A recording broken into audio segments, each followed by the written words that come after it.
Ladies and gentlemen, please welcome to the stage Bill Valdez, President of the Senior Executives Association.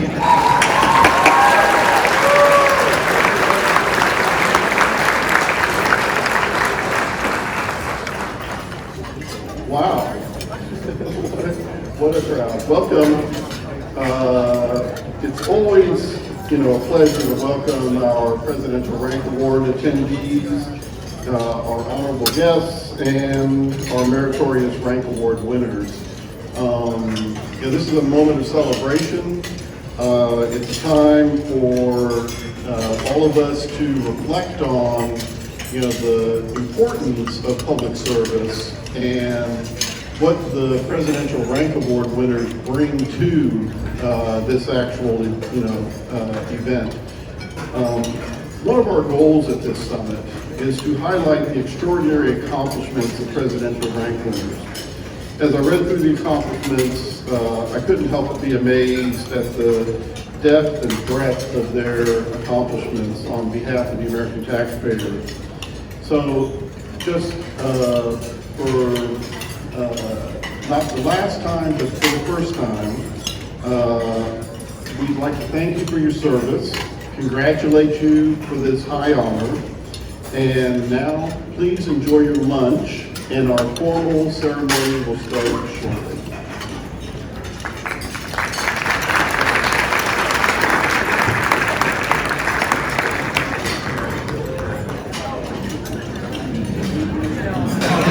Ladies and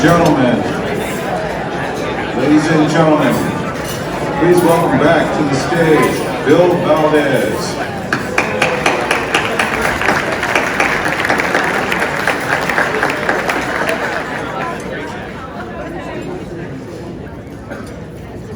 Thank you. I hope you enjoyed your lunch. And now we're going to begin the actual ceremony. It is my pleasure to introduce our Meritorious Rank Awards host, Francis Rose, who most of you know from his show on WJLA, Government Matters. Francis is a career award-winning journalist and a host of Government Matters, the only television show that covers trends in the business of federal government. Many of you and many of the PRA winners have been on Government Matters and know Francis very well.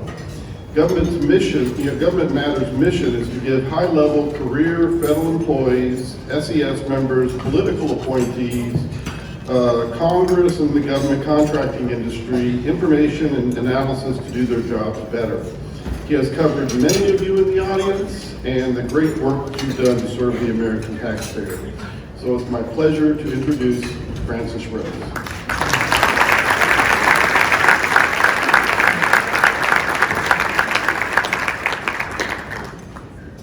You just applaud for a little longer there. I'm kidding. Thank you very much for the kind introduction, Bill. It's great to be with you again this year. Bill never misses an opportunity to remind me that this is the third year in a row that he's invited me and the second year in a row that I've shown up.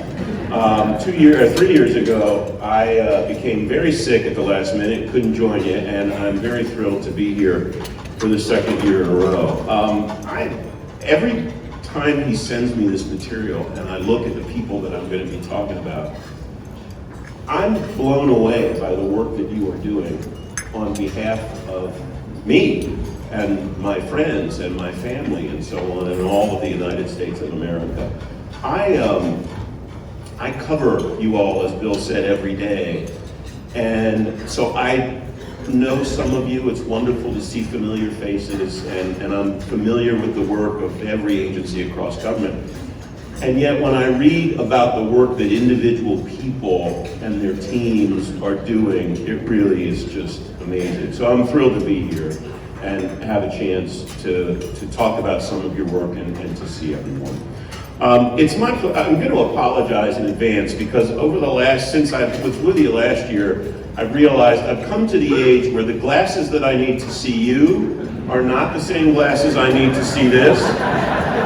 And so I'm going to be going back and forth a bunch of different times, and I mean, now I can't really see much. I can see you guys well, and that's, well, maybe I should put the glasses back on. So at any rate, if I'm shifting and it's distracting, I apologize for that. It's my pleasure to introduce Jill D'Amico. She's Vice President with BGRS, and Jill is going to introduce our keynote speaker.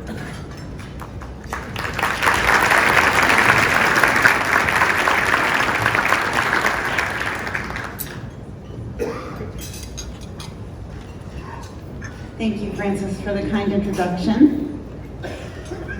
BGRS is dedicated to working with federal government employees to ensure that their mobility needs are met and that the federal government has all of the tools that it needs for the next generation of leaders. That's why we partner with the Senior Executives Association. We believe that a highly mobile workforce is the workforce of the future. It is my honor today to introduce Lisa Hirschman, who is the Deputy Chief Management Officer and performing the duties of the Chief Management Officer at the Department of Defense, which is the number 3 position of the DoD. Ms. Hirschman is a recognized thought leader in business transformation who brings extensive private sector expertise to her service in the Department of Defense. She is the Principal Management Officer for the Secretary and Deputy Secretary of Defense, responsible for delivering optimized enterprise business operations and ensuring the success of the National Defense Strategy. She is responsible for business transformation policies and programs designed and managed to improve performance standards, efficiencies, effectiveness among the Office of the Secretary of Defense, combatant commands, defense agencies, and field activities. Please join me in welcoming Ms. Hirschman to the summit.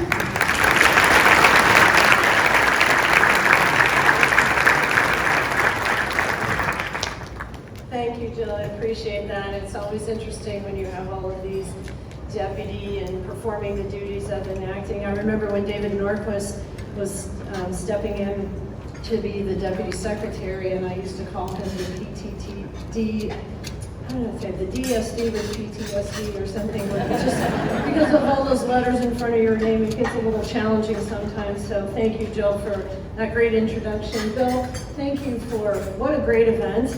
It's my first time attending, so it's an honor to be with you. And Francis, as always, thank you. I suffer from the same thing. It's not our eyes. I've determined my arms are too short, and so rather than bringing my glasses up, so because I have a habit of taking them off and on, I just had my remarks printed in really large font. So thank you to my team for helping me out, and thank you to the Senior Executive Association. It's truly an honor to be here with you today, and what a great venue.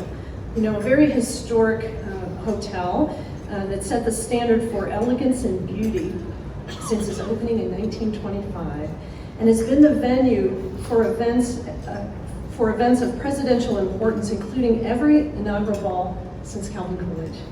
So it's quite a remarkable place, and I think very fitting for today. Very much to recognize the recipients of the Presidential Rank Awards. As former Governor Bob Ehrlich said during his State of the State address in 2003, it's appropriate to celebrate public service and the thoughtful people who choose to serve. Today we recognize the visionary leaders who are shaping the future of public service, the career public servants who have committed to a lifetime of service to the defense, development, and the advancement of our country, aligned by our oath to support and defend the Constitution of the United States so that the citizens of America may enjoy freedom. Our career public servants are where the work gets done in government. As President Reagan remarked during his Presidential Rank Awards speech from 1983, government service is a partnership. In other words, a relationship between political leaders who do most of the talking and career employees who do most of the work. You do realize that because I just said that, I need to keep my remarks short, right? Now, I don't want to take up too much of your time because it's really about celebrating the award recipients. But I do think it's important to reflect on how the work of public servants supports the political direction of our elected officials and how it's impacted the world, this nation, and the people of America. Today, we're going to hear about leaders who are shaping the international order, protecting American interests in the global commons, and defending not only the nation, but our allies and our partners. These leaders are influencing NATO allies to pledge defense spending and develop a unified approach to emerging threats from Russia and violent extremist organizations. They're forging treaties with multiple nations on responsible management of the Arctic and Arctic research. They are leading ministerial level events to address the global nuclear crisis. They are operating in cyberspace and interstellar space to achieve the President's vision for protecting American interests in those domains. Our civil servants shape our world and beyond. You will also hear about leaders making change for America. This includes scientific research and advances to protect agriculture and the public from damage caused by invasive wildlife. They are leading maternal health initiatives to protect the unborn through safety protocols and Zika virus research. They are leading the investment and execution of water and infrastructure projects to reinforce and protect the southeastern United States. They are executing the President's management agenda, which sets forth the strategy for modernizing the federal government to improve mission outcomes, service to our public, and stewardship of taxpayer dollars for the American people. But where I want to focus on today is on the people, because it is what today's summit is all about, the career civil servants who are guiding the federal workforce into the future. I have the honor and privilege to work with a couple of this year's recipients on a routine basis. They truly embody the character, the work ethic, and dedication to duty of a public servant. In her reflection on public servants, Condoleezza Rice said, "There's no greater challenge and there is no greater honor than to be in public service. Sometimes we tend to impugn the motives of public servants, but I can assure you they're not there for the glory. They're not in it for themselves." This is true. It's selfless. They are selfless and humble, and each will tell you their award is not a reflection of them, but rather than the teams with whom they work on a daily basis. A true sign of that humility and servant leadership. So award recipients, let's focus on the people who make up your teams. You know, first I want to start with acknowledging your families. I was a Senate wife for 18 years when my husband served in the Indiana Senate, and it always made me so warmed my heart when someone would recognize the sacrifice of the family. And I know that in order to be deserving of these kind of awards, it often meant late nights, early mornings, weekends, and that your family is part of that support system. So thank you to the families who helped move along these very deserving recipients throughout their career.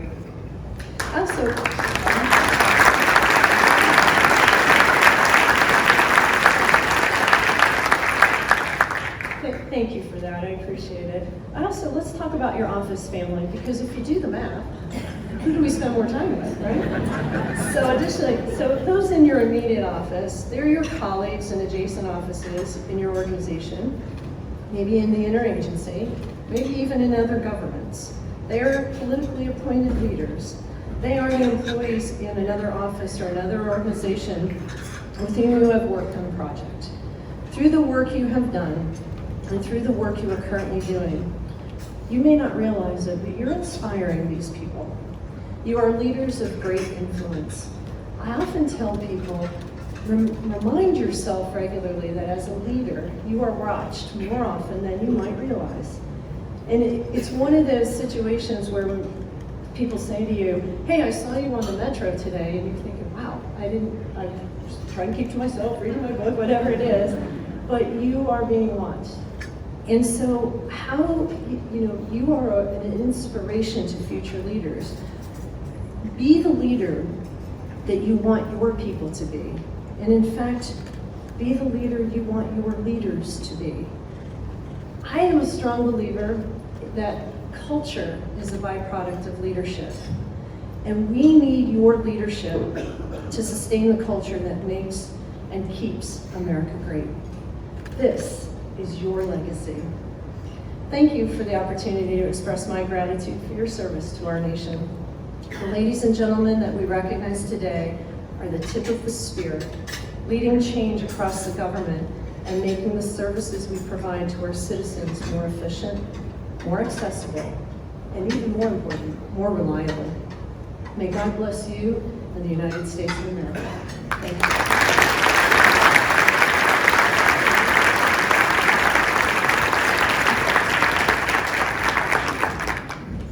Lisa, thank you very much for those comments, and thank you in particular for recognizing the families and the people that are involved. There's a lot of discussion on an ongoing basis about the work that everybody does, and without fail, pretty much everybody that comes on my program that I have an opportunity to talk about why do you think you're successful says because my spouse, my family, my kids, and then my infrastructure around me at work sets me up to succeed. So it's wonderful that you recognize those people.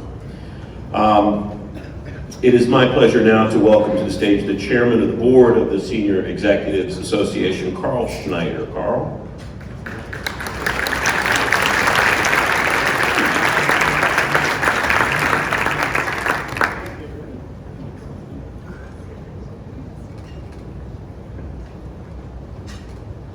So I just want you to know that Lisa Hirschman used to be my boss, and everything she said is absolutely true.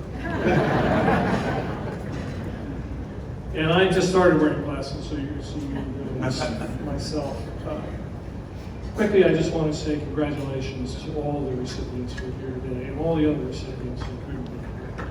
It really is an extraordinary honor when you think about how very few people get this award. I want to reiterate what Lisa said about families. This couldn't happen without great families. And I also want to say thank you to the sponsors who made it possible for us to have this ceremony today. Bill asked me to say one thing quickly. He didn't tell me what it was, he just said say one thing quickly. So what I'll do is I'll tell you, I used to tell the SCSs in the Army, where I worked for 44 years, that the first rule of an SCS is it ain't about you. Because a lot of times, people first get promoted to SCS, they think, this is great. People stand up when I come to the room, people treat me with respect, this is really terrific. But that's not why you became an SCS. You became an SCS to do hard work, to do the hard work of the United States government. And I ask you, as you leave here today, please feel good about what you've achieved. But now you've just set the bar a little bit higher. What are you going to do next year and the year after? What are you going to do to encourage the people who work with you to achieve the excellence that you've achieved? The Bible says, from those to whom much is given, much is expected. And I think the Presidential Rank Award is one of those things that we recognize you. Now we need you to get back to work, to do the important work, as Ms. Hirschman said, the important work of the government, which is to serve the American people. Thank you very much.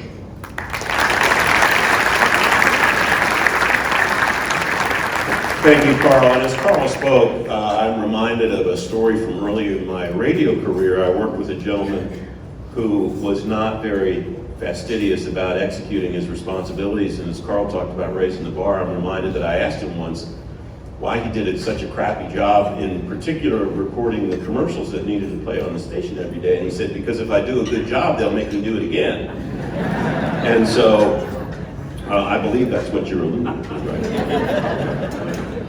Well, now what is that supposed to mean? He said, you came back, and I don't know what that's supposed to mean. So we will simply begin by welcoming the first agency. Congratulations to the folks from the Department of Agriculture, if you could make your way up to the stage.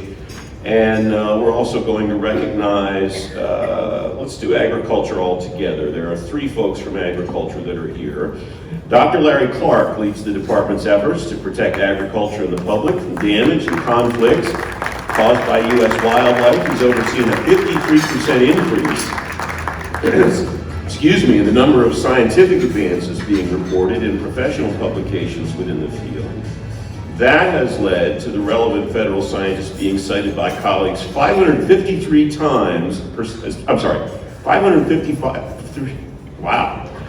So it's the first one that I'm enjoying this experience with. All right. Led to the relevant federal scientists being cited by colleagues 553% more often, and their research being downloaded 128% more often. These influential scientific advances include the first immunocontraceptive vaccine for wild and feral horses and burros, a novel live trap for large reptiles, a system to manufacture an aerially delivered bait to control invasive brown tree snakes, and a repellent strategy for reducing bird damage to crops based on the ultraviolet characteristics of natural compounds. You're right, it probably is the glasses. I guess this is the equivalent of a costume change. Well, and it turns out this didn't really help much. Dr. Tim Gottwald is an internationally respected scientific leader in the fields of plant pathology and epidemiology, who's made numerous advances in the fight against exotic plant diseases that threaten U.S. and foreign agriculture. He's developed epidemiological methods and models that have helped combat a variety of diseases affecting citrus, including providing an endpoint to a 10-year, billion-dollar citrus canker eradication program. That underpins national and international surveys for citrus greening mitigation and supported eradication of plumpox virus and a census travel model that predicts entry points of exotic diseases. Administrator Hubert Hamer manages a $200 million 50-state agricultural statistics program that covers 120 crops, 45 livestock items, and a wide range of contributing economic factors.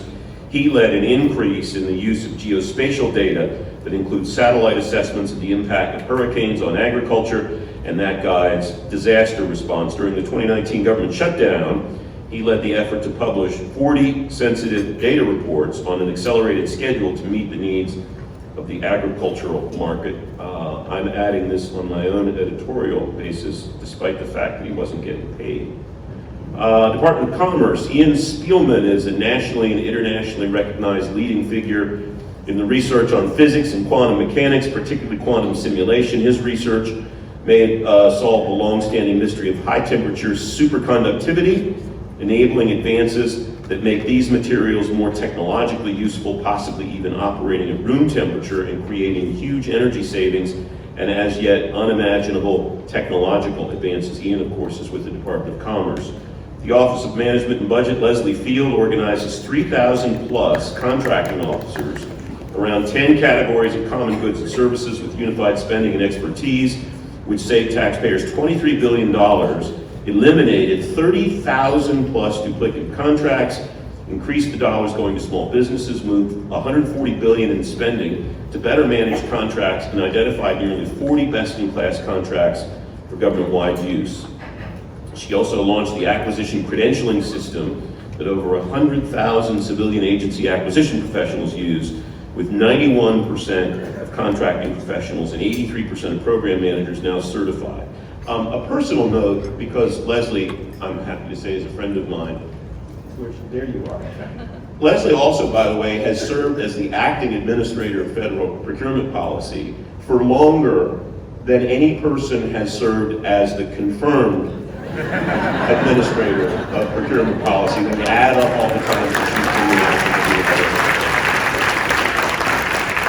And finally, for this group, Alan Spielman at the Office of Personnel Management managed over $60 billion in federal employee insurance programs, containing health insurance costs to a 1.3% premium increase in 2019. That's the lowest since 1996. And as somebody who's not in the FEHBP, I can tell you my insurance went up a little more than that this year. So nice work, Alan. He also oversaw the implementation of a new assessment framework which tied allowed profit to healthcare quality measures, leading to an increase overall in quality in prenatal care, blood pressure control, and other health services. And he led the transition of over 100 million military retirees and families of active duty members to FedVIP. That's the most significant expansion in the program's history. Please congratulate these winners.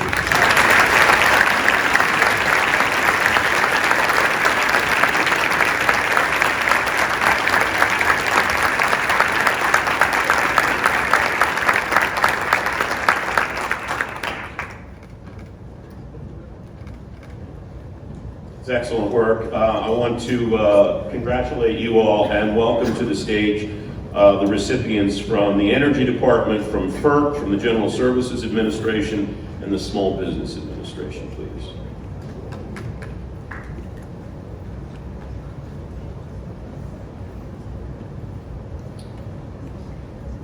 I want to start with Barbara Helen. She established and leads a broad coalition across the Energy Department to define and execute the department's Exascale initiative that will deploy the next generation of scientific supercomputers for the nation.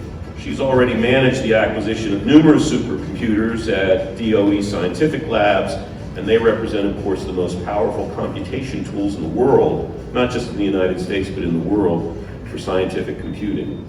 Randall Hendrickson developed and implemented a disciplined and rigorous series of processes for budget formulation, execution, and accountability, resulting in annual appropriation increases from 6 to 11% over a 4-year period. He also spearheaded the development of a financial integration system mandated by the National Defense Authorization Act, resolving over $400 million of funding issues and completed over 23,000 funding transactions without errors in 1 year. I would like Randall for you to take a look at my Quicken when we're done with this. He further led the effort to develop an updated correspondence and dashboard process that provides real-time metrics and tracking of actions, consolidation of over 400,000 documents into one system, and training for over 1,000 employees. Edward Harrington spearheaded a multi-organizational overhaul of the nuclear operator training program for the first time in 60 years. That included integration of virtual training environments, like the first ever large-scale engine room simulator. This overhaul saved $280 million in unneeded training requirements. Federal Energy Regulatory Commission, we welcome Larry Parkinson. He has led the FERC's efforts to detect, investigate, and litigate fraud and market manipulation cases. Those are, of course, complex and difficult to prove. Despite those challenges, FERC has assessed under his leadership over $700 million in civil penalties and redistributed over $500 million of unjust profits back to harmed consumers. He also took on some of the largest Wall Street firms and their considerable legal resources, including a $410 million settlement with JP Morgan that he personally negotiated. That led to $125 million going back to customers. He also issued guidance on market manipulation that's been utilized by industry to improve compliance and avoid illegal activities. General Services Administration. David Shive. Under Mr. Shive's leadership, GSA continues to be known as one of the finest IT organizations in the federal government, taking on first mover risk on behalf of government and receiving the highest scorecard rating for advancing key initiatives under the Federal Information Technology Acquisition Reform Act over the last 2 years. GSA IT continues to be rated the best mid and large agency IT shop to work for in third-party best places to work analysis, and has achieved $371 million in cost savings and avoidance from technology consolidation, transformation, and business process optimization, while increasing customer satisfaction scores year over year to 91.4%. Oh, there you are. So whoever wrote that for your team is a little too modest. No, he didn't just do well on the FITARA scorecard. Dave and his peer at the Education Department, Jason Gray, are the first 2 agencies to ever receive A+ on the FITARA scorecard. So congratulations to you for that. Nobody's ever done that. At the Small Business Administration, Joseph Lodo has developed innovative ways to strengthen SBA's continuity of operations during disasters, such as streamlining the background investigation process for surge staff. He also developed an online platform that's increased the rate at which SBA reduces and resolves OIG and GAO audit findings. Please congratulate all of these people.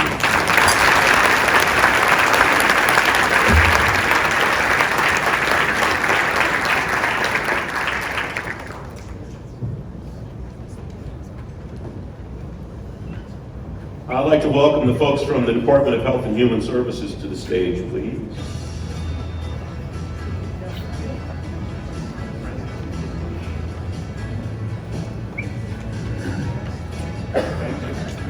God knows I need it.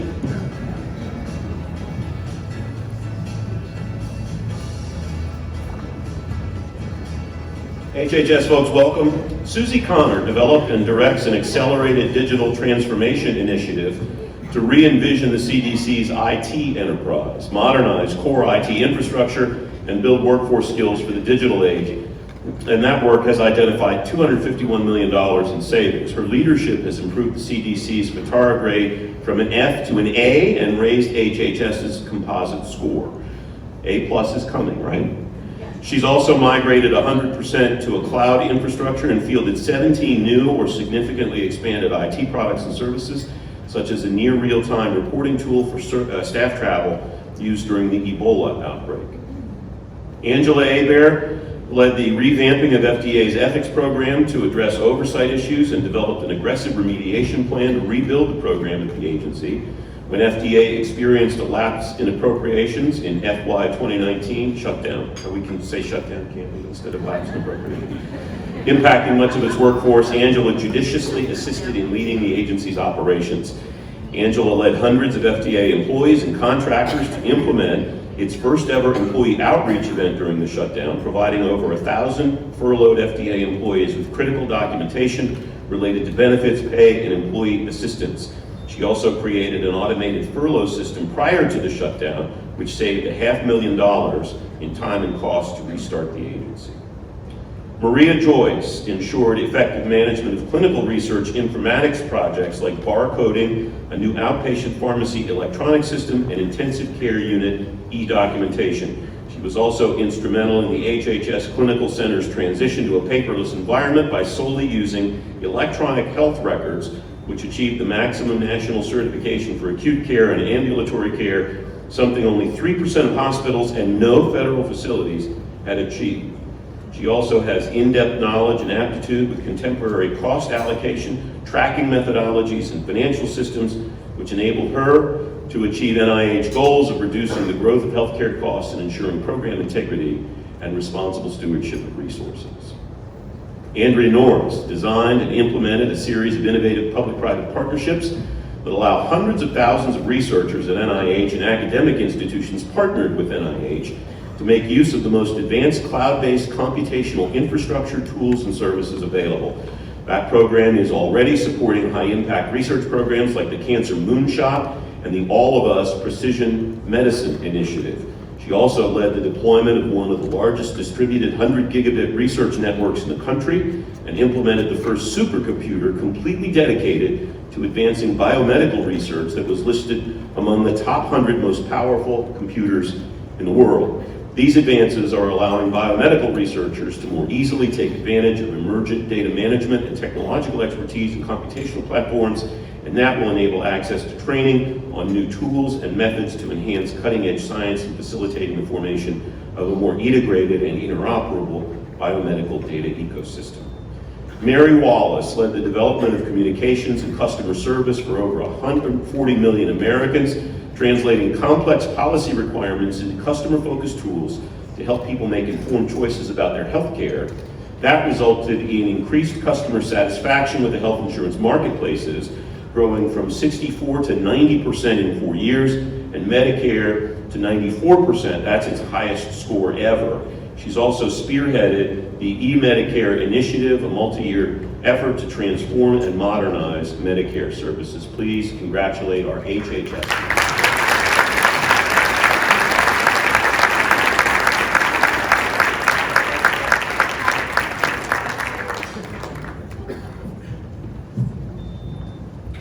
I'd like to welcome now our Department of Homeland Security winners to the stage, please.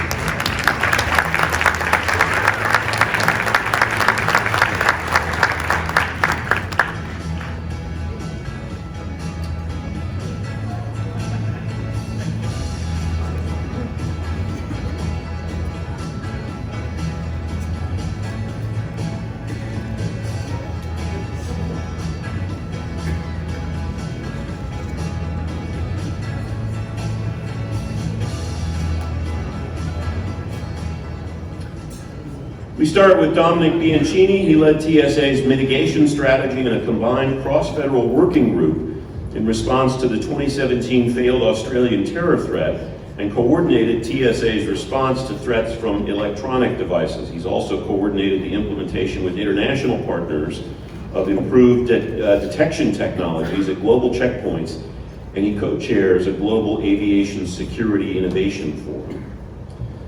Kevin Boshears' expertise in small business programs is utilized across the federal government, including at SBA, and he's developed many of DHS's small business initiatives.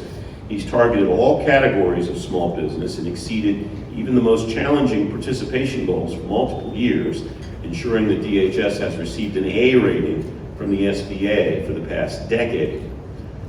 Ernest DeStefano created a single form allowing foreign nationals to automatically obtain a social security number when they were authorized for employment. That increased the security and timeliness of the entire process.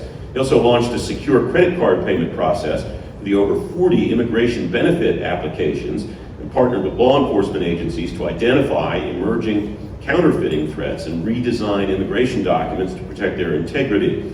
He launched a mobile workplace initiative that reduced the office facility footprint by over 30%, but while increasing staff size, promoting flexibility and collaboration. The result is that many of his designs and ideas are being adopted by other USCIS offices as they prepare to move into their new headquarters. Darby LaJoy has led the testing and deployment of credential authentication technology, computed tomography, improved canine screening for explosives, and enhanced carry-on screening.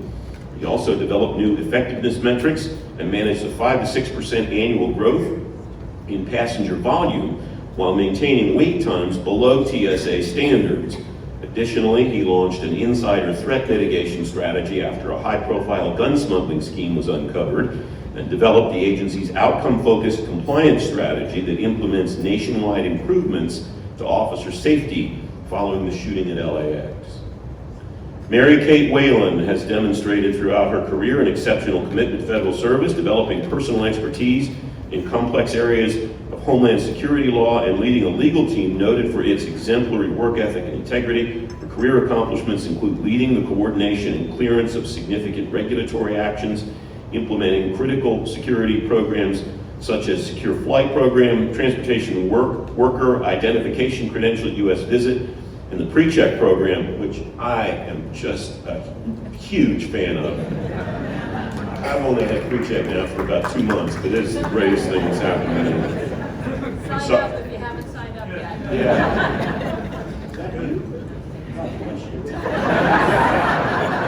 I love you. Anyway, sorry. Recently, she also supported critical TSA operational needs during the shutdown by quickly identifying authorities to effectively manage limited TSA resources to assist TSA screeners in maintaining screening activities to protect human life and property at checkpoints.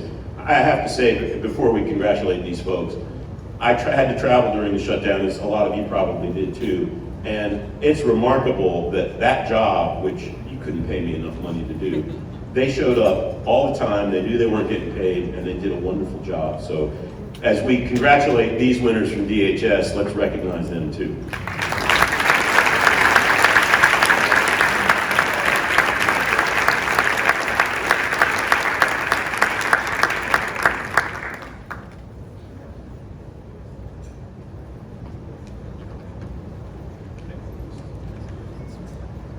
Thank you all very much.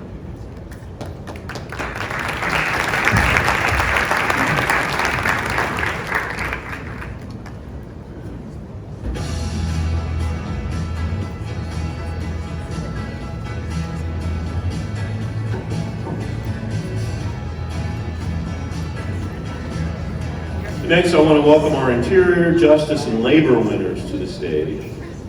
Excuse me, David Palumbo has been instrumental in the negotiation and execution of major water policy initiatives that have stimulated the economy of the Western United States and led to the resolution of longstanding controversies, litigation, and improved management of water and power resources. His most recent accomplishment was developing a drought contingency strategy for the upper and lower Colorado River basins, which are the most important water sources for the Southwest United States. My brother in Phoenix, thanks you very much. And irrigates nearly 5.5 million acres of farmland and serves 40 million Americans. Tim Quinn led the consolidation of 15 disparate telecommunications networks, resulting in a $42 million savings, and developed a combined Interior USDA test lab for radio interoperability. He's also managing migration to the cloud, implementation of FITARA, and development of future AI, machine learning, and high-performance computing technologies for telemetry, sensors, and scientific modeling.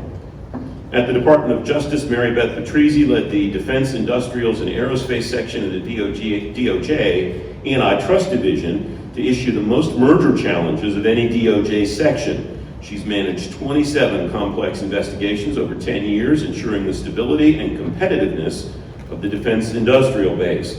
She's also partnered with colleagues in the defense agencies, even persuading them to start lawsuits where necessary, and with 14 international competition organizations, such as on the review of the largest merger in the history of the aircraft industry.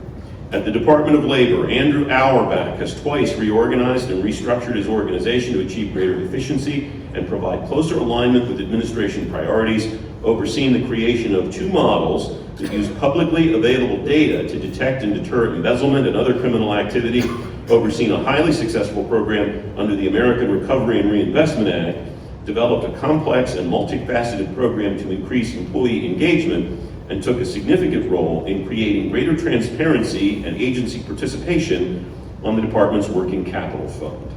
Nancy Rooney has made an impact on every aspect of the Department of Labor and to millions of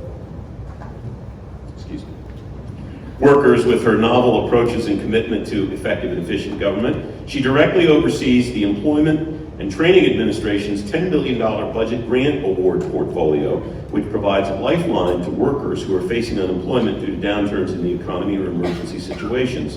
When the president identified the opioid crisis to be a national health emergency and charged federal departments to address the crisis, she created an innovative solution to assist individuals impacted by the crisis, to help them get employment, and encouraging training opportunities for professions positioned to address the underlying causes of the crisis. Jennifer Sheehy created and leads the federal government's Stay at Work, Return to Work policy initiative that is designed to intervene earlier than any existing disability program to improve reemployment rates of those with disabilities. 8 states initiated projects in 2018 based on the initiative, testing policy changes that are intended to improve outcomes for nearly 500,000 workers impacted by one type of injury alone, musculoskeletal injury. She also accelerated the adoption of policy changes for disability at the state level that's impacted 32 states with over 15 million people with disabilities. Many of them will have improved benefits as a result. Please congratulate these workers.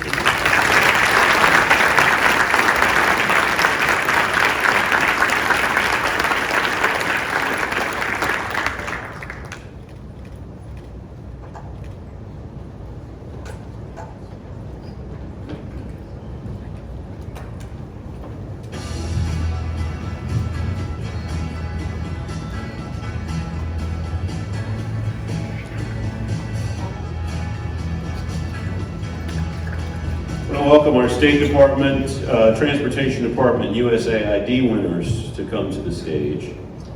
We start with the Department of State, and Ann Ganser established a 14-nation working group to protect sensitive technologies from acquisition from countries of concern, leading to several countries revising their policies and procedures.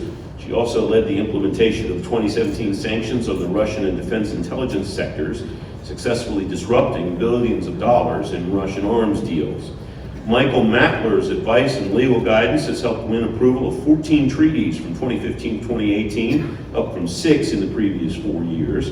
He also played a critical role in resolving an impasse on an insurance regulation agreement with the EU, managing the treaty issues arising from Brexit, and in the successful U.S. bid to host the 2026 FIFA World Cup.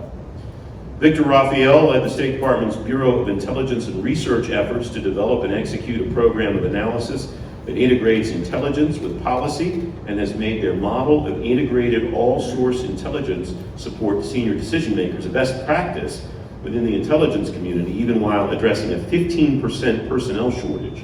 He also realigned intelligence support for the State Department leadership and supported the implementation of sanctions against targets in Russia, Iran, North Korea, and Venezuela, all while reaching a new record of 95% customer support ratings. At the Transportation Department, John Donaldson provided legal oversight for $600 million in annual highway safety grants, including guidance to quickly implement new ideas from Congress, enabling all 50 states to deploy years of lifelong savings.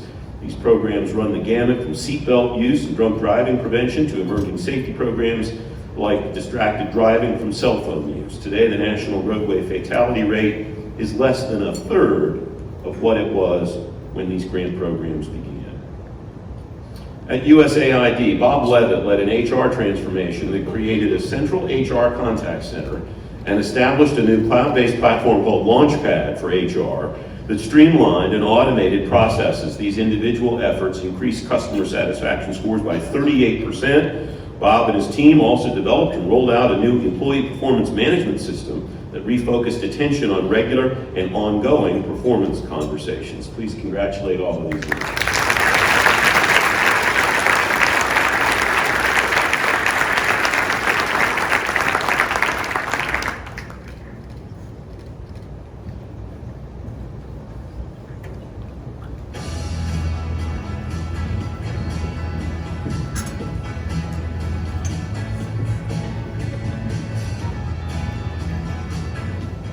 Those of you who have spoken at something like this know that there's sometimes a timer. And I'm happy to say that my timer here says 25 minutes, and it's said that ever since I got up there. So I'm just gonna go and go. I'm kidding. I'd like to welcome the VA and Environmental Protection Agency winners to come up. I'm pleased to start with VA. Lemon Clegg has used biostatistics to evaluate and improve the VA's use of opioids to manage, to safely manage pain, the timeliness of its healthcare consultations, and the availability of its women-specific healthcare services. She's also played a key role in developing the topics and review methodologies for the cyclical quality of care evaluations done at VA facilities. Denise Delson has a track record of addressing deficiencies and launching new services and clinical networks at multiple VA medical centers. She became director of the Detroit Medical Center after the previous director resigned suddenly and balanced the budget and improved patient satisfaction by 10%.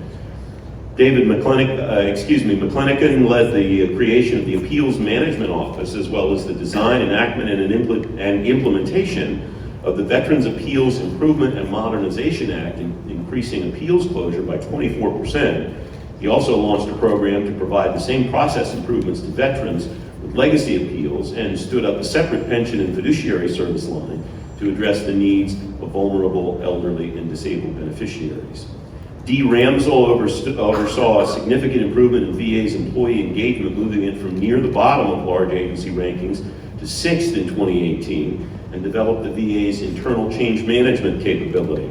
She developed the employee engagement strategy, championed the inclusion of engagement metrics in SES performance plans, and focused significant attention on first-line supervisors, including by creating Supervisor Recognition Week. At the Environmental Protection Agency, Sarah Dunham successfully revised the cross-state air pollution rule, reducing soot-causing emissions by 75%, or 8 billion pounds, and smog-causing emissions by 50%, or 2 billion pounds, all of which led to a 2018 finding that upwind states are no longer significantly contributing to air pollution in downwind states.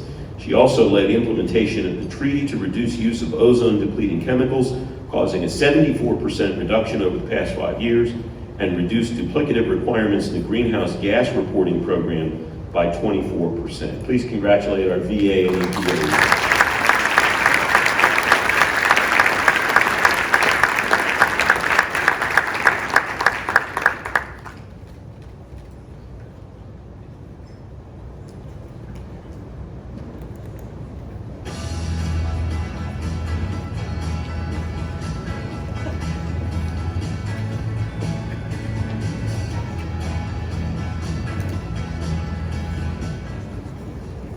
So we have so many winners from the next agency that we're going to have to do them in 2 cohorts.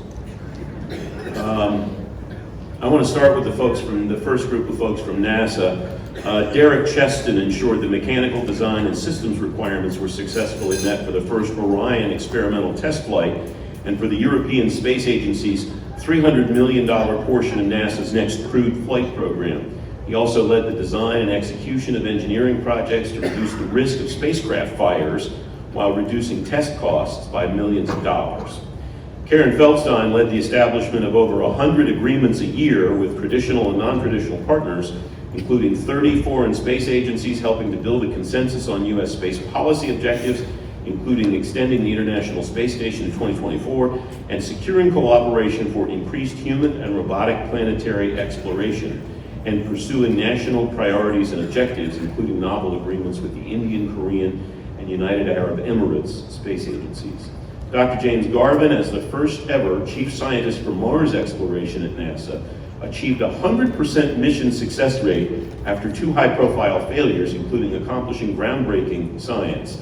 He also pioneered satellite techniques for studying newly formed volcanic islands on Earth in 3D, non-destructive approaches for characterizing lunar and Martian samples at new scales, and multi-frame imaging approaches to produce high-precision topography more quickly during space exploration missions than ever before.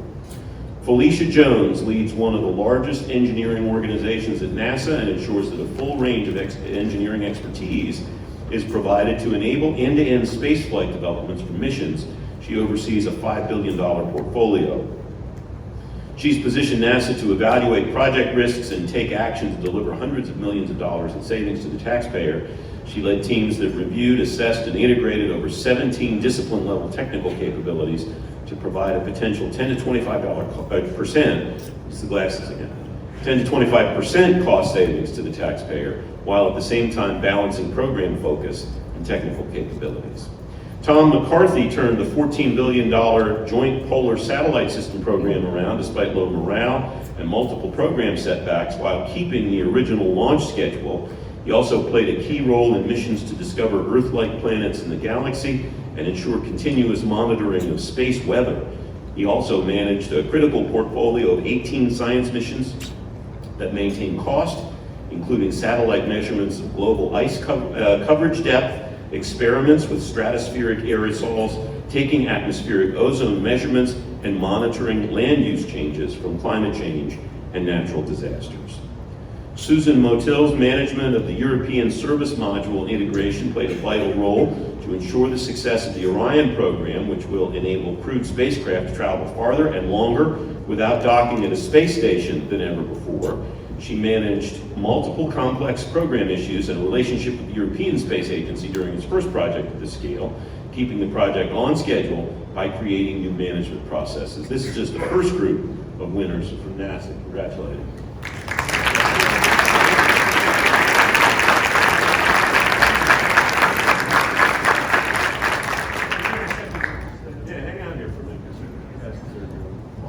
First group, you're all set. All right, there's so many, I think they just didn't want me to go on and on and on, about 12 people. In the second group, James Reuter executed 95% of the $760 million budget, despite late appropriation, performing 10 major reviews of key space technology systems and delivering technologies for flight demonstration, including green propellant, a deep space atomic clock, robotic refueling, X-ray timing and navigation, optical communications and sensoring, sensor-integrated solar arrays and reflectory antenna, solar electronic propulsion system, and the International Space Station refabricator. I don't even know what some of that stuff is. I don't understand how it works. He also redesigned the procurement strategies and set technology requirements for 20 solicitations and created SOPs for procurement based on past lessons learned. Steve Shee, as Associate Administrator for Diversity and Equal Opportunity, has launched a number of transformational NASA-wide initiatives that ensure the safety and effectiveness of NASA's workplace and missions, including a workforce unity program, an anti-harassment campaign, and an enhanced focus on civil rights compliance requirements for external research institutions that partner with NASA. He's brought to the agency his considerable experience and understanding of the SES from his time at the Office of Personnel Management, where he led numerous government-wide initiatives to improve the SES core, as well as performance management, leadership development, employee engagement, telework, and work life and wellness for all federal employees. Kenny Todd leads day-to-day operations for the International Space Station, including the mission management team, which is an international forum of the 18 member nations.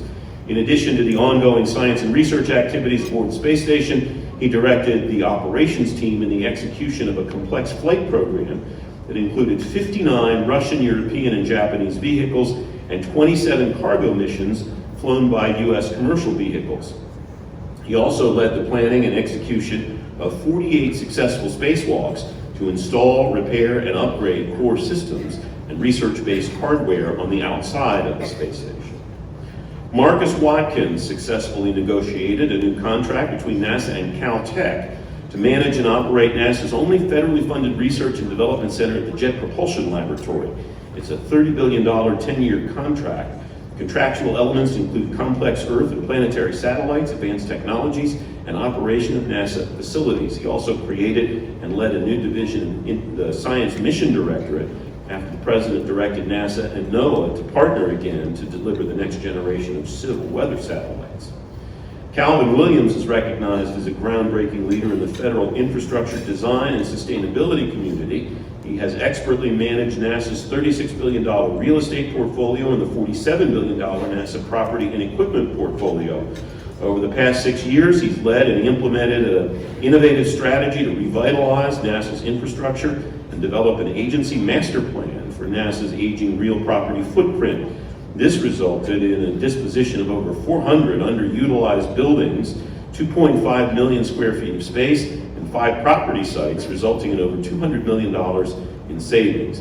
In addition, his extraordinary efforts in managing the execution of enhanced use lease agreements with commercial partners will provide a source of funding to the agencies to help repair and replace NASA's aging facilities, and will provide underutilized NASA land, buildings, and structures to commercial partners to advance future space explorations. Please congratulate Cohort 2.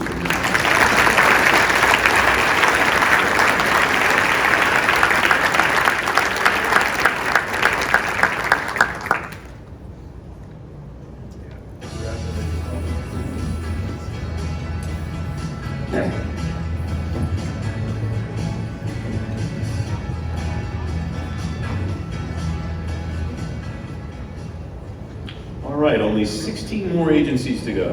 No, I'm kidding. Just a few. Please welcome our Defense Department winners to the stage. Michelle Cresswell Atkinson's leadership has ensured that the Missile Defense Agency is considered the gold standard for financial management within DoD, helping to justify billions in additional funding, including a $1.2 billion missile defense system on the Korean Peninsula to address rising tensions there. She also worked closely with the CIO to raise the agency's cybersecurity scores, making it a model for cybersecurity improvement in the department.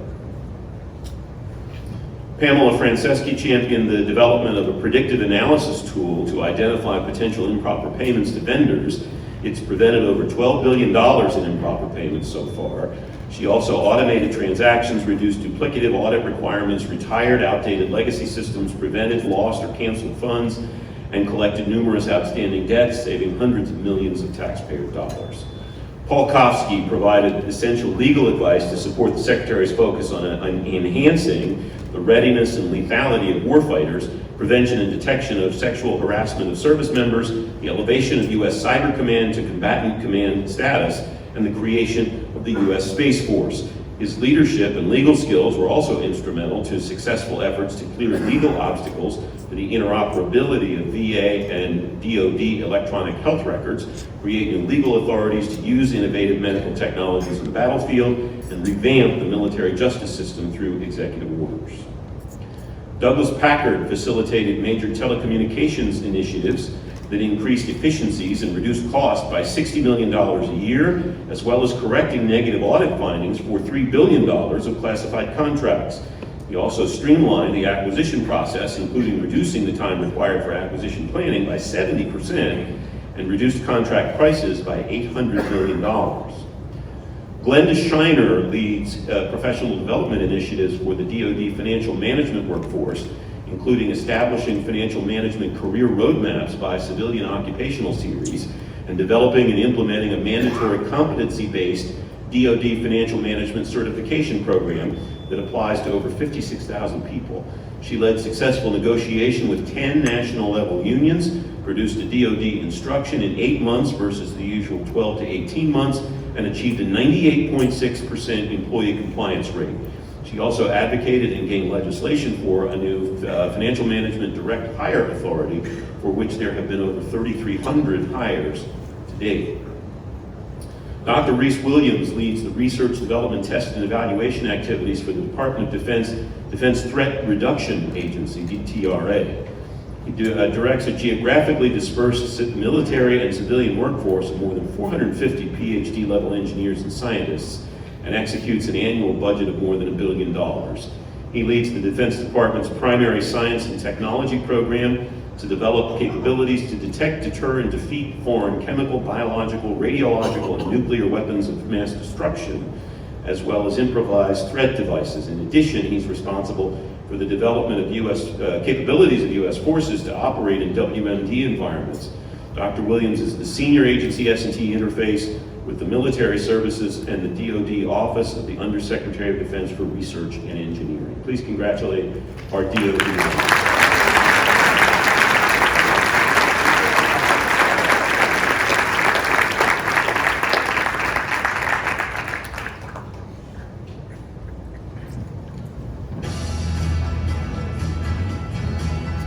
Police obviously cheered a little bit more for them than she did for the other agencies, and I think that's understandable.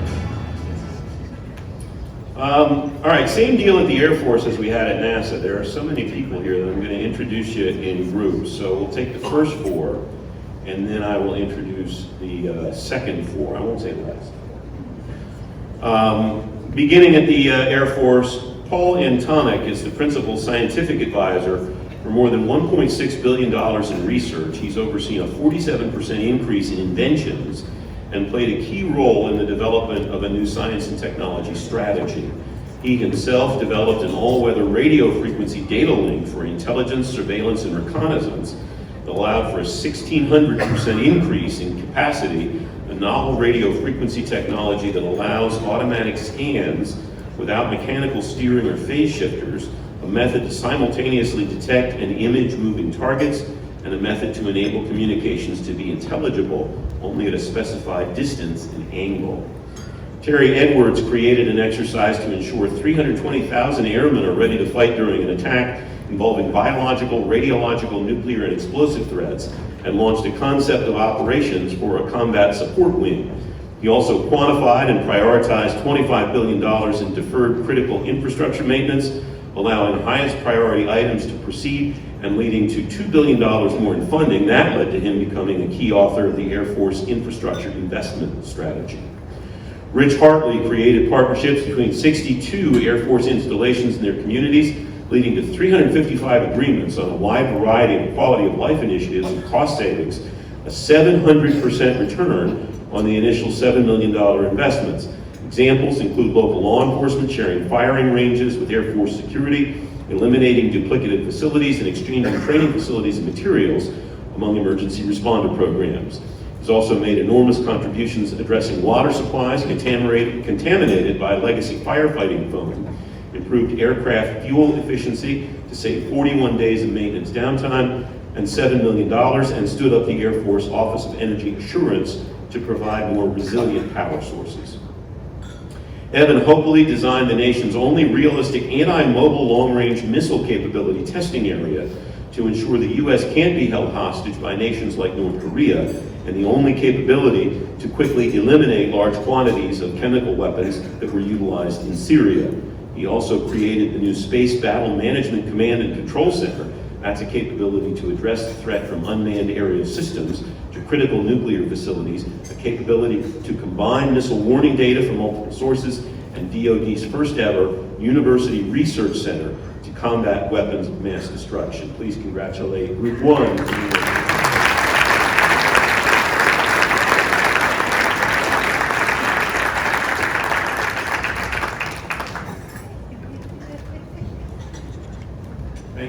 Thank you all.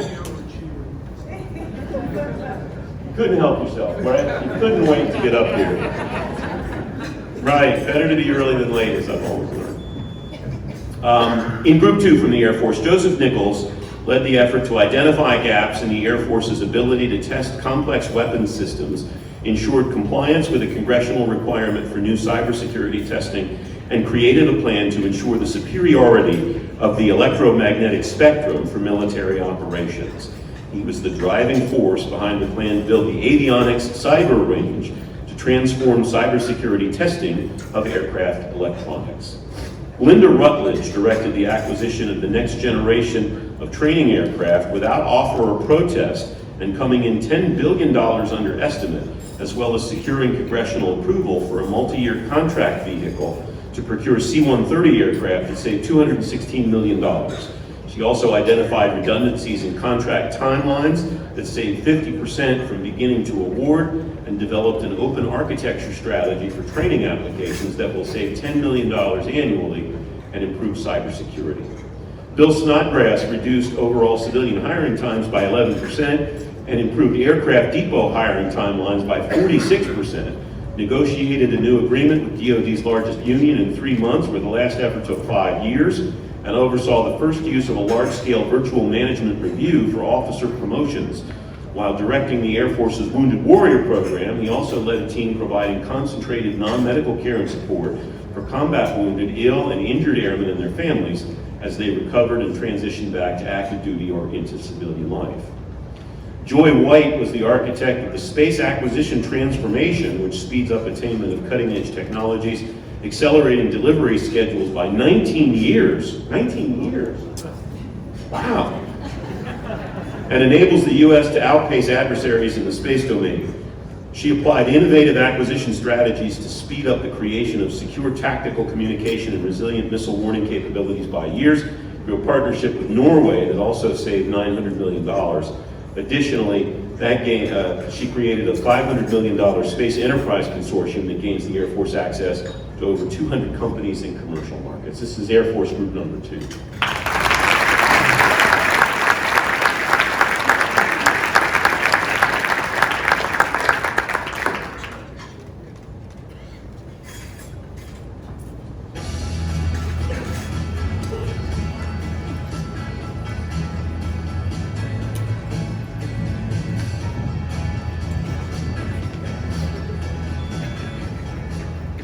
So I realized that our last 2 organizations, after last Saturday, one would require condolences and one would require congratulations. And so next to the stage, I'll welcome the group that requires condolences, the very distinguished winners from the Department of the Army. Ray Alexander led the U.S. Army Corps of Engineers contingency operations during an unprecedented storm season containing 48 events covering 20 states, executing $6 billion in FEMA missions and $40 million in emergency flood control measures. He also developed the Mosul Dam project in Iraq, the establishment of a $6+ billion medical construction program at VA, and the Southwest Border Barrier Project in partnership with Customs and Border Protection. Jennifer Hitchcock led development of new armors and route clearance kits to reduce the harm to soldiers from improvised explosive devices. She also led a project partnering Army medical experts, Army engineers, and the Marines to redesign armored combat vehicles from the inside out to maximize occupant protection while still being a cost-reasonable acquisition. This led to new standards for vehicle occupant protection, new design and simulation tools, and new design guidance, which is being incorporated into the next generation of armored vehicles. Robert Sadowski founded and chairs the Army's Robotics Community of Practice, co-leads the DoD Community of Interest in Autonomous Technologies, and was the principal technical architect of the Army's $221 million manned-unmanned teaming strategy.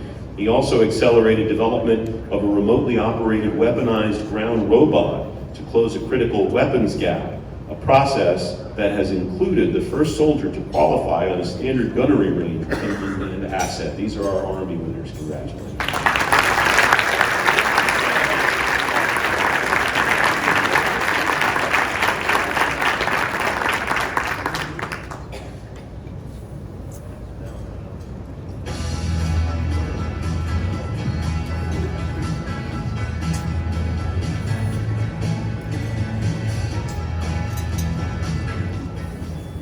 All I ask of the winners from the Department of the Navy is that you don't gloat about the football game as you come up to the stage. Please welcome George Drakely first. He directs all submarine acquisition activities for the Navy, including the next generation Columbia-class ballistic missile and Virginia-class attack submarine, saving $2 billion. He also established the Submarine Acoustic Oversight Group, developing innovative technologies years ahead of plans, and played a key role in the creation of the overall submarine strategic plan for the next 50 years. Paul Louie led the DoD requirements generation process and rapid acquisition program development on a program the Navy will use to deliver long-range anti-ship missiles, gaining joint staff approval in 3 months rather than the usual 12, and played a key role in obtaining congressional approval and funding. He also made significant improvements to the Navy budget formulation process and improved inter-service coordination within the Joint Strike Fighter program. James Lofgren found $420 million in savings, representing over half the budget around the Aegis combat weapons system, which were used to bring requirements in line with funding for the first time. He also oversaw a competitive strategy for a new air and missile defense radar system, which expanded the defense industrial base, avoided the unsuitable incumbent, streamlined the process, and saved over $1 billion. Garrett Ressing addressed the legal issues necessary to quickly activate a Navy ship to neutralize Syrian chemical weapons productions, to use a decommissioned ship for the first time as a floating base in the Middle East, and to use Navy ships for response and recovery during the Fukushima disaster in Japan. He also drafted legislation to bridge a gap in contracts for blocking vessels that protect strategic nuclear deterrence assets and manage the consolidation of military Sea Lift Command to Norfolk, Virginia, moving hundreds of jobs from the DC area.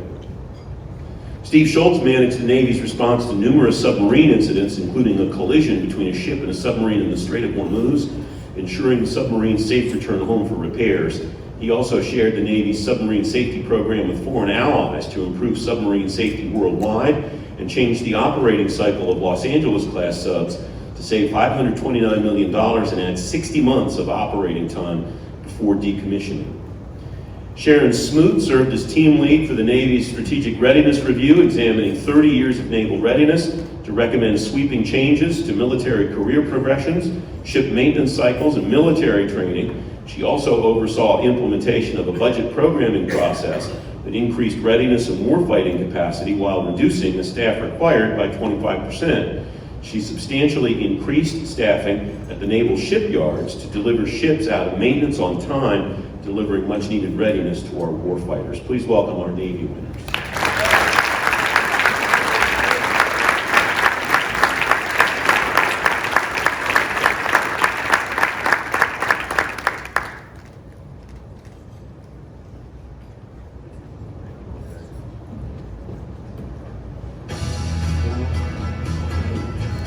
As our Navy winners take the stage and we get ready to move on, and I'll welcome Bill back in just a moment, I just want to say thanks to all of you for the last 3.5 years at Government Matters, and before that, 9 years at Federal News Radio, to be a part of your community.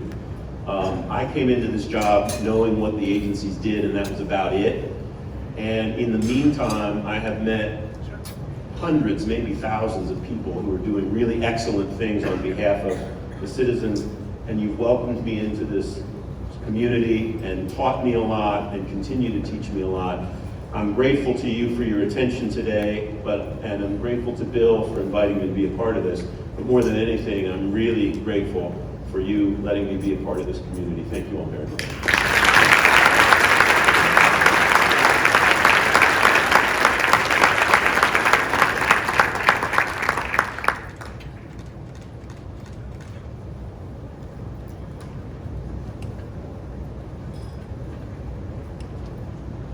So a couple of housekeeping notes. Our next concurrent sessions start at 1:45, but if we don't get started at 1:45, just extend on. We have a networking break after 3 o'clock, so you can just extend as much as you need to for the next session. Second, if you got the wrong trophy, there are some other trophies up here. Third, each of the trophies comes with a very nice box, and we can have those available for you if you wish. Fourth, if you wish to come after the ceremony and take photos with your friends and family on the stage, feel free to do that. We have this room for the rest of the afternoon. And then finally, thank you all so much. This was an honor and a privilege to honor everybody in this room. Again, another round of applause for all the winners.